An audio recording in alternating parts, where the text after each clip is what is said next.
वर्ण के कितने प्रकार होते हैं? वर्ण के 2 प्रकार होते हैं। वैसे हमारे हिंदी वर्णमाला में कितने कुल वर्ण हैं? कुल 52 वर्ण हैं।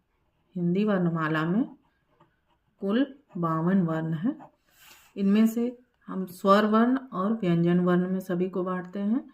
वर्ण इस प्रकार देखा जाए तो वर्ण कितने भागों में बढ़ता है? 2 भागों में, स्वर वर्ण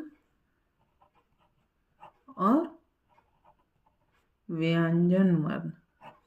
2 भागों में वर्ण को बांटते हैं। तो स्वर वर्ण के बारे में आज हम लोग मुख्य रूप से स्वर वर्ण के बारे में पढ़ेंगे। तो स्वर वर्ण क्या है? वो वर्ण जिनका उच्चारण करते समय वायु, मतलब मुंह से जो हवा निकलता है, वायु बिना किसी बाधा के मुंह से निकलती हो, बिना किसी बाधा के मुंह से निकलती हो, उसे हम क्या कहेंगे? स्वर वर्ण के 3 प्रकार होते हैं। ह्रस्व वर्ण, दीर्घ स्वर वर्ण और प्लुत स्वर वर्ण। तो सबसे पहले इसको देखेंगे। ह्रस्व स्वर किसके कहते हैं?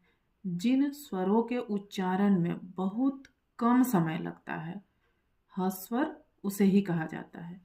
बहुत कम समय लगता है, उसे ह्रस्व वर्ण कहते हैं। जैसे इसमें कौन कौन सा आ जाएंगे? ये कितने हैं? ये 4 हैं। ये टोटल 4 हैं। कौन कौन? अ, ई, उ और री। ये सभी ह्रस्व वर्ण कहलाते हैं क्योंकि इनको उच्चारित करने में बहुत कम समय लगता है। अब दूसरा देखिए, दीर्घ स्वर। दीर्घ स्वर किसे कहते हैं? जिन स्वरों के उच्चारण में ह स्वर से 2 गुना समय, इनकी संख्या 7 है। उनमें कौन कौन है? आ, ई, उ, ए, ओ और औ। ये 7 दीर्घ स्वर कहलाते हैं।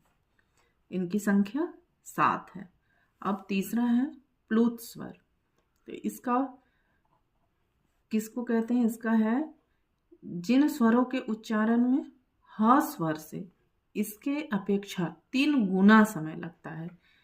ये सबसे कम में उच्चारण होता है, ये 2 गुने समय में उच्चारण होता है और ये 3 गुने समय में उच्चारण होता है। तो इसका उच्चारण करने में 3 गुना समय लगता है, उसे प्लुत स्वर कहते हैं। प्लुत स्वर का उपयोग हम प्रायः कैसे करते हैं? किसी दूर खड़े व्यक्ति को